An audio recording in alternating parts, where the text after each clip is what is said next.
Bonjour, depuis le début de la période de conception et de fabrication de votre projet, il semble y avoir pas mal de questions qui concernent la modélisation du planeur ainsi que la découpe laser du fuselage. Donc dans cette vidéo, je vais essayer d'éclaircir ces deux points. Je vais commencer donc par revoir avec vous les principaux éléments de la modélisation d'un planeur complet sous la forme d'une pièce unique dans SolidWorks. Puis par la suite, je vais vous présenter la mise en plan qui est nécessaire pour effectuer la découpe laser sur la machine à commande numérique. La principale raison qui va motiver le choix d'une modélisation d'un assemblage en une seule pièce va résider dans sa robustesse. Donc en génie, on va définir la robustesse d'un système comme la stabilité de sa performance. Donc dans le contexte de SolidWorks, on entend par là que la modélisation de votre planeur ne va pas présenter d'erreur lorsque ce dernier sera modifié. Si je prends l'exemple de l'aile, on peut changer l'angle de calage ou l'aile au complet et il ne faut pas que votre planeur présente des erreurs, sa modélisation. Vous avez vu que la majorité des problèmes dans SolidWorks ne vont pas provenir des pièces elles-mêmes, des fichiers pièces elles-mêmes, mais plutôt des assemblages. Donc pour illustrer mon propos, j'ai ici une tour qui va être composée de blocs de bois. Bon, c'est un assemblage. Chacun des blocs de bois va être contraint par rapport à une autre pièce. Donc on voit que si j'ai ici une espèce d'empilement de contraintes successives d'une pièce à l'autre, c'est excessivement peu stable. Puisque si j'enlève une pièce, toutes les pièces au-dessus vont être affectées par ce changement. Donc on va une des bonnes pratiques, c'est de mettre les contraintes à plat et avoir un minimum d'étages de contraintes. Donc ça nécessite maintenant de ramener les contraintes à une seule pièce ou au plan par exemple de l'assemblage, ce qui est beaucoup plus stable et qui est une meilleure pratique.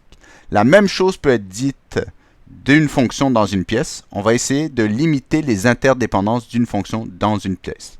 Mais ça, c'est pas mal moins critique que dans un assemblage. Également, les dépendances qui est la source des principaux problèmes dans la modélisation, elles peuvent avoir lieu d'une pièce à l'autre, mais pas à travers des contraintes, mais à travers vraiment la description même de la géométrie. Puisqu'on veut des fois qu'une pièce s'adapte à une autre, si je prends l'exemple de votre planeur, il faut par exemple que le fuselage qui accueille l'aile, il se conforme parfaitement à la géométrie du profil. Donc on va voir qu'il y a plusieurs façons de faire ça. Je vais vous présenter la façon classique que je ne recommande pas, mais que vous pouvez quand même utiliser avec les mises en garde que je vais faire. Puis par la suite, je vais vous présenter une manière qui est pas mal plus stable et qui permet de transporter toute l'information du planeur en un seul fichier et plus avoir à trimballer 2, 3, 4 fichiers plus un assemblage pour être capable d'avoir le planeur au complet. Donc je vais tout de suite me diriger vers SolidWorks.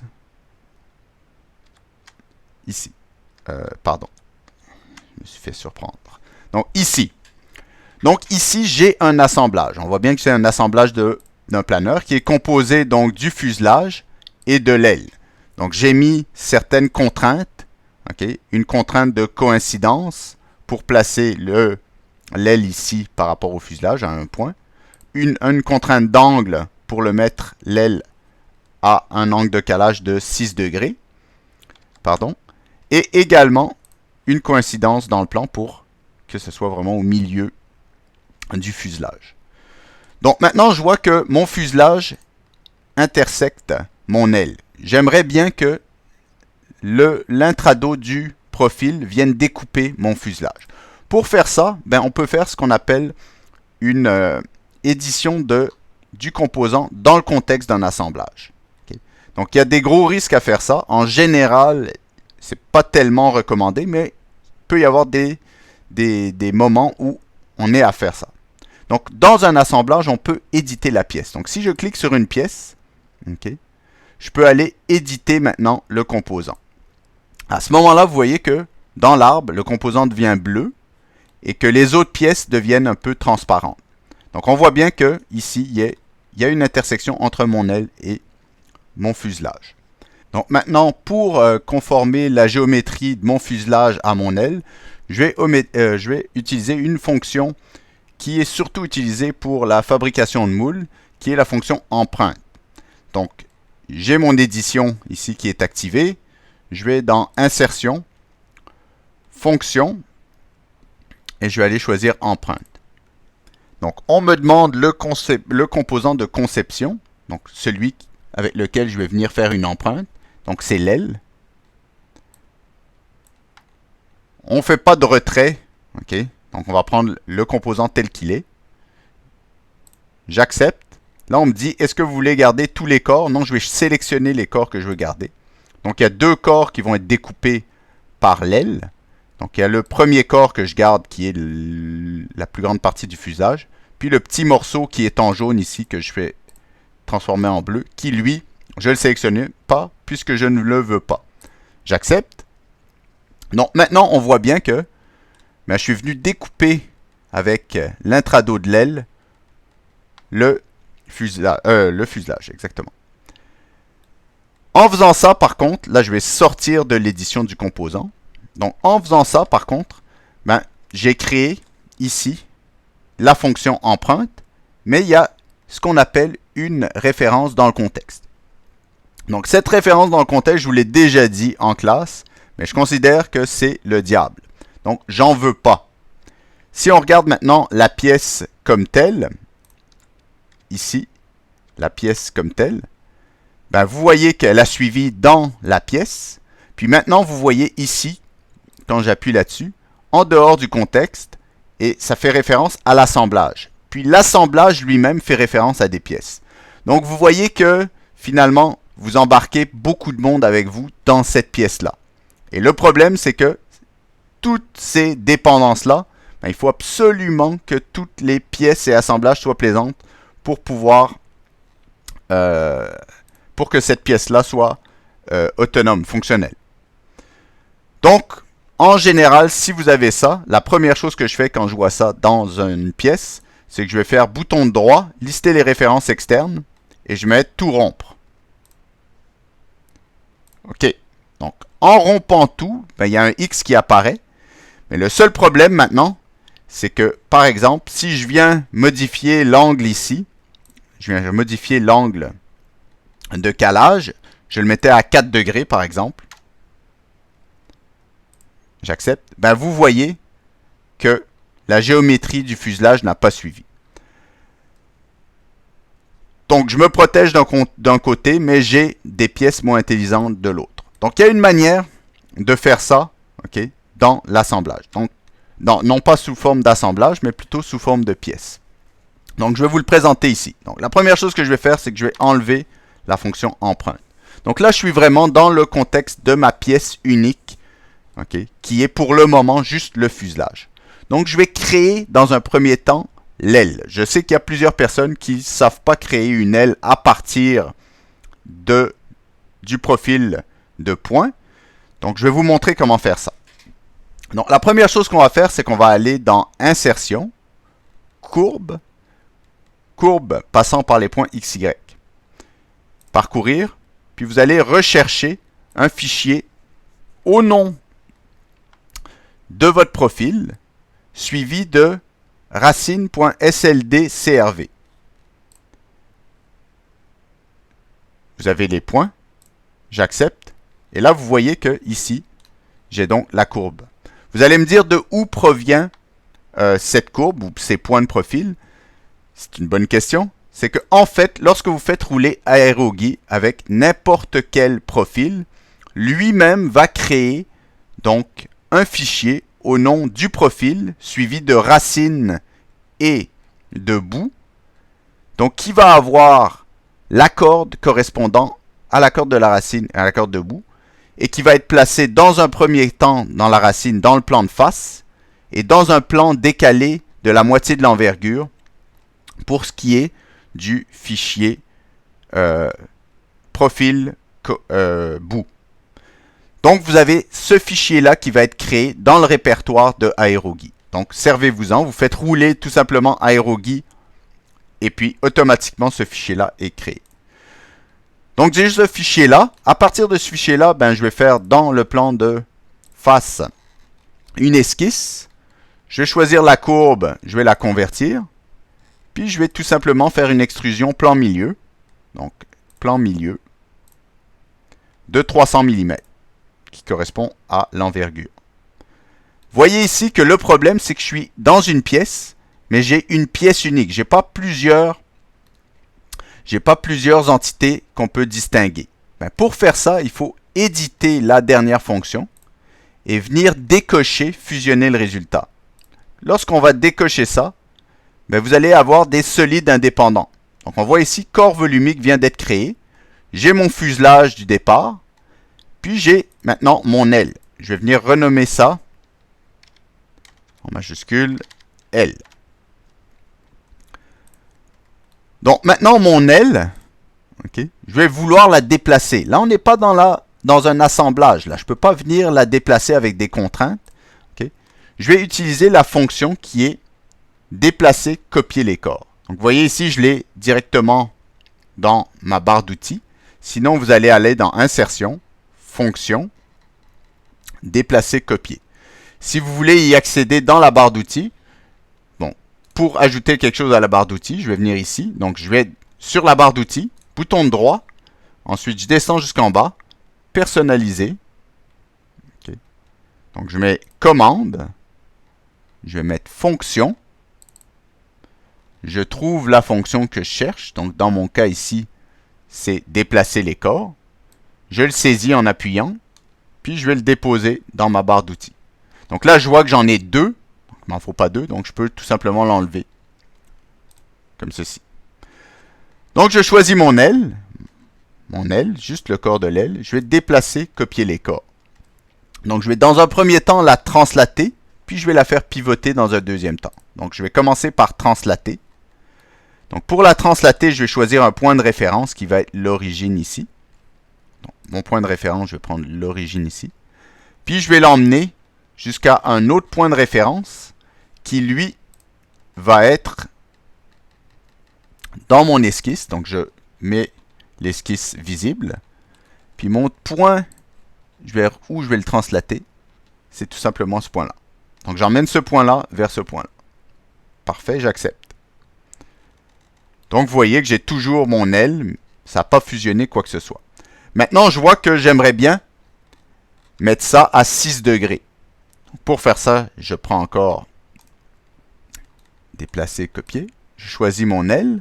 Maintenant, je vais prendre faire pivoter. J'ai besoin d'un axe. Cet axe-là, ça va correspondre à l'arête qui est ici. Puis, je vais mettre 6 degrés. J'accepte. Donc, je me retrouve à peu près dans la même situation que j'avais au départ dans ce que je vous ai montré pour l'assemblage. Donc, j'ai une aile, ici, qui rentre dans mon fuselage. Avant de faire quoi que ce soit, ben, je vois que ici, j'ai défini le balsa comme mon matériau pour mon fuselage. Mais le balsa est aussi le matériau, on le voit juste par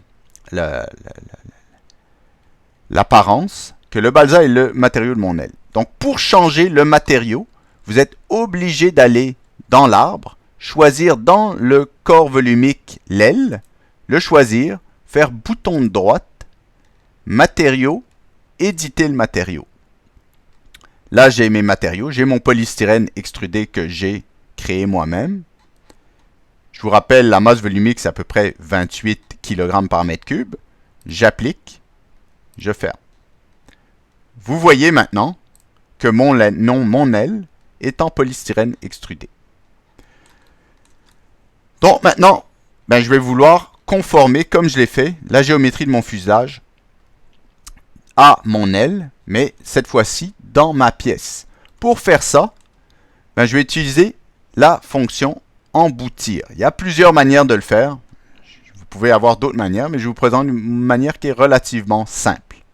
Donc, je vais utiliser la fonction emboutir. Donc, je vais aller dans Insertion, Fonction, et puis Embouti.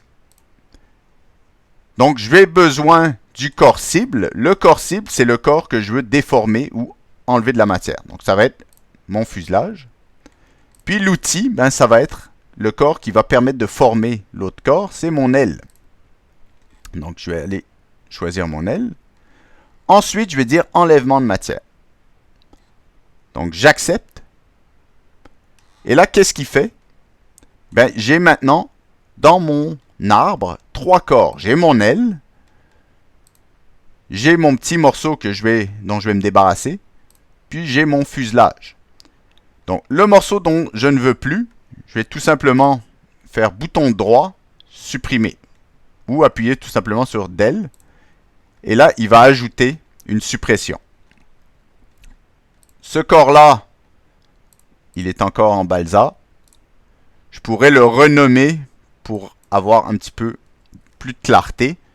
Je vais l'appeler fuselage. Je ne peux plus l'appeler fuselage comme tout à l'heure.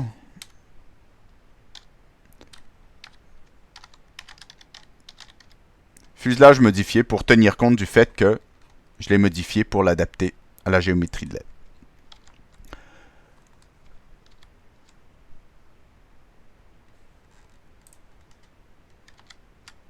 Excusez-moi, j'étais revenu donc ici. Donc voici. Maintenant, je vais vous présenter. J'ai donc une aile, le fuselage, dans une seule pièce. Okay? Même si j'ai des éléments indépendants qui sont des corps volumiques.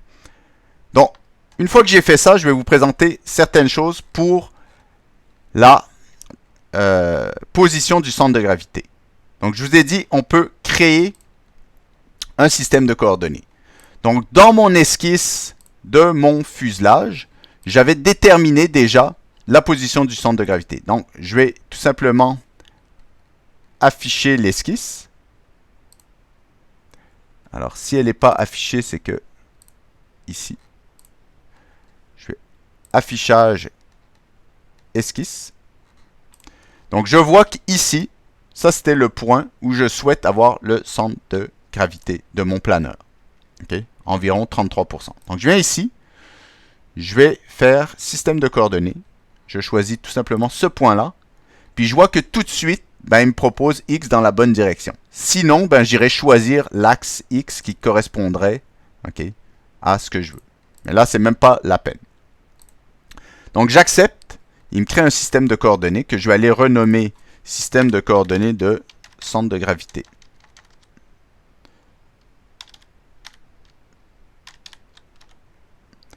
Donc, j'ai mon système de coordonnées. Il faut juste mettre à jour pour qu'il prenne le bon nom. De mon centre de gravité. Donc, maintenant, lorsque je vais aller dans évaluer propriétés de masse, je peux déterminer la position de mon centre de gravité qui est ici par rapport à mon système de coordonnées de mon CG en recalculant. Donc, je vois ici que par rapport au système de coordonnées de mon centre de gravité, j'ai la position de mon centre de gravité actuel qui est à 8,75 mm en X. Donc, naturellement, ben, je veux rajouter du lest ici pour que ce centre de gravité soit confondu avec mon système de coordonnées où je veux mon CG. Donc ça couvre un petit peu cet aspect-là. Maintenant, on va passer à la découpe laser. Donc pour faire la découpe laser se fait sur AutoCAD. Pour passer de SolidWorks vers AutoCAD, ben, la seule manière, c'est d'avoir le contour, le contour 2D de ce que je veux découper. Donc vous pourriez faire ça de différentes façons. Par exemple, en sauvegardant une vue. Donc, si je fais enregistrer sous et que je mettais au format DXF,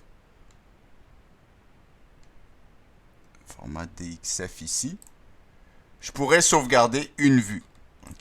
Mais ce n'est pas la façon la plus habile de le faire.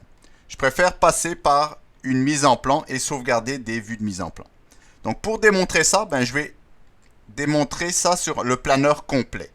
Donc, j'ai fait le planeur complet sous forme d'une pièce. Donc là, j'ai mon planeur complet. Donc, c'est des corps volumiques. J'ai donc mon aile, etc. Chacun des composants est représenté par un corps volumique. Donc, je vais aller faire la mise en plan. Donc, pour faire la mise en plan, ben, je vais tout de suite aller dans Fichier, créer une mise en plan à partir de la pièce. Donc je vais choisir le fichier gabarit découpe laser que j'ai déposé donc, sur le site du cours. Lorsque vous allez donc créer la mise en plan à partir de la pièce, ben, j'ai déjà deux vues qui sont présentes. Vous pouvez tout simplement ignorer ça et puis les effacer. Okay? Je pourrais le mettre à jour et les effacer. Donc la seule raison de la mise en plan, elle n'a rien de spécial cette mise en plan là. Tout ce qu'elle a, c'est que la feuille est aux dimensions de la table de découpe laser. Okay? Donc c'est 24 par 18. Donc si votre pièce dépasse la table de découpe qui est représentée par cette feuille-là, ben vous ne pouvez tout simplement pas la mettre physiquement dans la découpeuse laser. Donc, c'est pas possible de la découper. Donc, maintenant, une fois que j'ai fait ça, ben, je vais venir chercher mes vues. Donc, je mets à jour ici. Donc, je vais commencer par exemple, mon fuselage. Donc, je prends ma vue, je la glisse ici. Okay. Donc, j'accepte. Donc, je vois que dans ma vue, ben, j'ai une esquisse. Donc, je vais tout simplement aller dans Affichage. Je vais supprimer l'esquisse. Je vois également, ici, que j'ai mes lignes de centrage, d'axe de centrage. Je veux aussi éliminer ces choses-là. Donc, je vais tout simplement mettre del pour les supprimer. Je m'aperçois aussi que j'ai mon aile, j'ai mon stab vertical, horizontal, tout ça. Moi, je veux uniquement mon fuselage. Donc, comment faire? Donc, je sélectionne la vue en cliquant bouton de gauche. Une fois que j'ai ça, ben, j'ai le Property Manager de la vue. Je fais sélectionner corps, ce qui me ramène dans la pièce. Et je viens tout simplement choisir mon fuselage uniquement. Que ce soit en cliquant dessus ou en allant dans l'arbre, en cliquant sur fuselage. J'accepte. Maintenant, il me revient ici. Et là, j'ai uniquement la mise en plan. Okay, ma vue qui va comprendre uniquement la coupe de mon fuselage. Donc, vous pouvez faire ça pour chacun des composants qui ont été créés. Donc, pour faire chacun des composants individuels, ben, je vous rappelle que pour chacune des fonctions, il a fallu absolument que je décoche fusionner le résultat, si je veux avoir des composants indépendants. Maintenant, je vous mets en garde contre quelque chose qui m'est arrivé. Donc, si ça m'est arrivé, ça peut peut-être vous arriver. C'est que si vous vouliez faire, par exemple, la découpe de votre stab, ben, il faut reconnaître que votre stab a un certain angle par rapport à la vue de dessus. Donc, si je faisais la mise en plan en prenant uniquement la vue de dessus, donc j'allais ici, je prends la vue de dessus, je l'emmène ici. Ensuite, je fais la même procédure. Je clique dessus, bouton de gauche, sélection des corps. Puis là, je vais aller uniquement choisir stab horizontal, comme ceci. Je reviens ici. Bon, je crois avoir mon stab horizontal. J'efface ça ici. Donc, mon stab horizontal, si je grossis, normalement, on ne le voit pas très bien là, mais je vois que j'ai des arrêts doubles. Ça, c'est dû au fait que, en fait, ma vue n'est pas normale au stab horizontal. J'ai un angle de projection. Donc, mon stab horizontal ici, il est plus petit que la réalité, puisque je le vois avec un angle. Donc, ce que je veux, c'est créer, je vais effacer ça, je veux créer une direction d'observation, qui soit normale au stab pour le voir en vraie grandeur. Là, je l'observe avec un angle. Je l'observe verticalement. Mon œil est vertical par rapport au plan. Donc, ce n'est pas la bonne direction. Donc, pour créer cette direction d'observation, je vais choisir la surface normale. Donc, je sais que cette surface-là est parallèle à la surface de mon angle. Donc, ça, c'est une surface normale. Et je vais choisir en enfonçant le bouton CTRL, je choisis une deuxième surface. Si je fais CTRL 8, ben, il va me créer une vue d'observation. Il va me mettre dans une vue d'observation où la première sélection, je suis normal à la première sélection, et la deuxième sélection est vers le haut. Ensuite, moi, je vais conserver, enregistrer cette vue-là. Donc, je vais faire bouton d'espacement, barre d'espacement. Je vais ici cliquer sur Nouvelle vue, puis je vais l'appeler HStab. Ok, je vais retourner maintenant dans ma mise en plan. Je vais choisir ma palette de vues, remettre ça à jour. Je devrais avoir maintenant une vue qui s'appelle H-Tab. Puis je vais faire comme tout à l'heure. Bouton de gauche, sélection décor. Je vais mettre stabilisateur horizontal, je valide. Et maintenant, j'ai mon stabilisateur horizontal qui est dans ma vue, comme ceci. Donc maintenant, ben ça c'est la vraie vue de mon stab, et non pas une projection, ce qui m'était arrivé à moi. Donc voilà, maintenant, pour être capable d'importer ça dans AutoCAD, ben j'ai juste à le sauvegarder, la mise en plan, enregistrer sous, le fichier DXF.